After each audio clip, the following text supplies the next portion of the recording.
کتب میں موجود ہیں، اور ان کے اکابر علماء نے اس روایت کی تصحیح کی ہے کہ ابو بکر معاف کیجیے گا عمر نے ابو ہریرہ سے کہا کہ اے دشمن خدا اور اے دشمن قرآن، دشمن کتاب خدا، اور یہ نہ صرف گالی ہے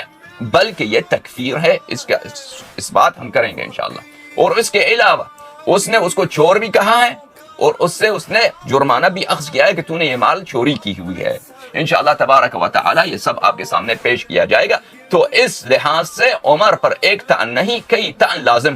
آتا ہے، مگر کہ یہ کہیں ہمارے جو مخالف فرقے والے یہ کہیں کہ عمر سچ کہہ رہا تھا، ابو ہریرہ دشمن خدا تھا واقعاً۔ اگر ابو ہریرہ دشمن خدا تھا واقعاً تو ان کے بخاری میں، مسلم میں، مسند احمد بن حنبل میں، ان کے روایات کے کتب میں، مسانید اربعہ میں جتنا ابو بکر اور عمر اور عثمان کے سب کے احادیث ملا کر آپ رکھ دیں تو ابو ہریرہ کی احادیث ان سے زیادہ ہے۔ اگر عمر سچ کہہ رہا ہے کہ ابو بکر کافر ہے تو پھر ان کے سارے مسانید اساسی سے باطل ہیں، کیونکہ یہ اپنا دین ایک دشمن خدا اور دشمن قرآن کریم اور دشمن اسلام اور ایک چور جو بیت المال میں خیانت کر کے آیا ہے اس سے لے رہے ہیں۔ بہرحال اس حدیث سے، اس روایت سے جو ان کے نزدیک اعلیٰ مرتبے کی صحت کے ساتھ صحیح ہے، اس سے لازم آتا ہے کہ یا تو عمر دین سے خارج ہے یا کہ ابو ہریرہ دین سے خارج ہے، اور چاہے یہ جو شخص کو بھی انتخاب کریں کہ عمر خارج از دین ہو یا ابو ہریرہ خارج از دین ہو، بہرحال ان کا مذہب اساسی سے باطل ہو جاتا ہے، کیونکہ اگر عمر دین سے خارج ہے یہ تو ان کا خلیفہ ہے، اگر ابو ہریرہ ان کا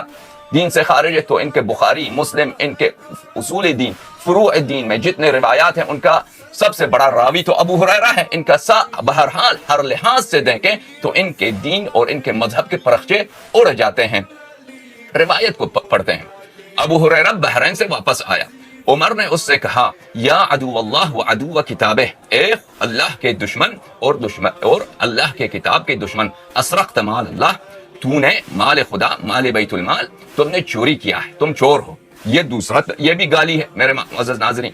یہ بھی گالی ہے، یہ بھی طعن ہے۔ اگر عمر صحیح کہہ رہا ہے تو ابو ہریرہ خائن ہے، ایک چور کی احادیث نہیں قبول کی جا سکتی۔ اگر عمر غلط کہہ رہا ہے اور اللہ کے کتاب کے دشمن، اسرقت مال اللہ، تو نے مال خدا، مال بیت المال تم نے چوری کیا ہے، تم چور ہو۔ یہ دوسرا، یہ بھی گالی ہے میرے معزز ناظرین، یہ بھی گالی ہے، یہ بھی طعن ہے۔ اگر عمر صحیح کہہ رہا ہے تو ابو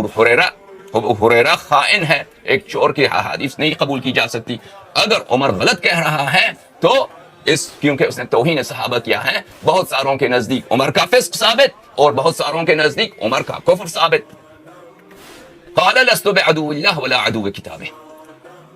ابو ہریرہ نے کہا کہ میں دشمن خدا نہیں ہوں اور دشمن کتاب خدا نہیں ہوں، ولیکنی عدو من عاداہما، بلکہ میں دشمن ہوں اس کا جو خدا سے اور خدا کے کتاب سے دشمنی کرے۔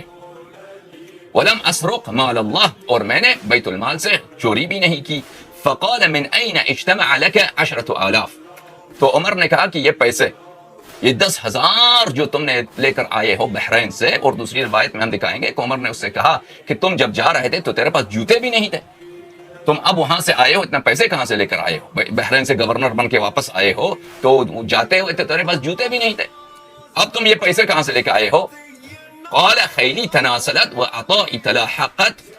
تلاحق وسہامی تلاحقت، اس ابو ہریرہ نے کہا کہ میرے پاس گھوڑے تھے، گھوڑوں کا نسل بڑھ گیا، اور عطائی تلاحق، اور میرا جو بیت المال سے سہم ملتا تھا، عطا ملتا تھا، وہ جمع کر دیا میں نے، اور سہامی تلاحقت، اور جو میرا سہم ہوتا تھا، جو میں نے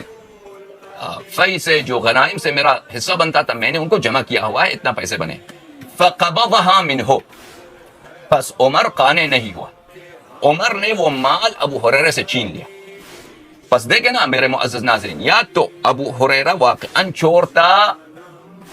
تو ابو ہریرہ فاسق، یا کہ نہ ابو ہریرہ چور نہیں تھا، خیانت نہیں کی، تو ابو بکر عمر ظالم کہ اس نے اس سے مال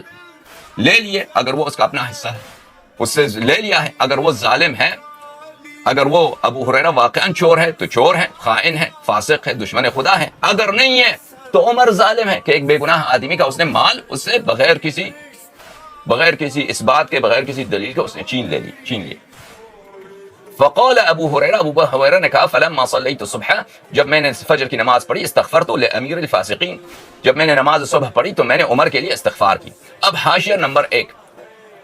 یہ حواشی جو ہیں وہ استاد ہیں جامعۃ ملک سعود یونیورسٹی میں استاد علم حدیث جو ہیں، جن کا نام میں نے پڑھا ڈاکٹر زیب فیاض صاحب، ان کے حواشی ہیں۔ حاشیہ نمبر 1، حاشیہ نمبر 1، اخرجہ ابن سعد من طرق عن ابن ابی عون عن محمد عن ابی ہریرہ۔ ابن سعد بصری انہوں نے کتاب طبقات الکبریٰ میں، جو ہم آپ کو دکھائیں گے انشاءاللہ، اس میں اس کو حدیث کو ابن عون کئی طریقوں سے ابن عون اور محمد ابن سیرین اور اس کے ذریعے ابو ہریرہ سے روایت کی ہے۔ واسناد ابن زنجوی صحیح، اسناد ابن زنجوی سب صحیح ہیں، بس یہ سند صحیح ہے اس محقق اور اس پروفیسر علم حدیث کے نزدیک۔ اب ہم انشاءاللہ تبارک و تعالی اور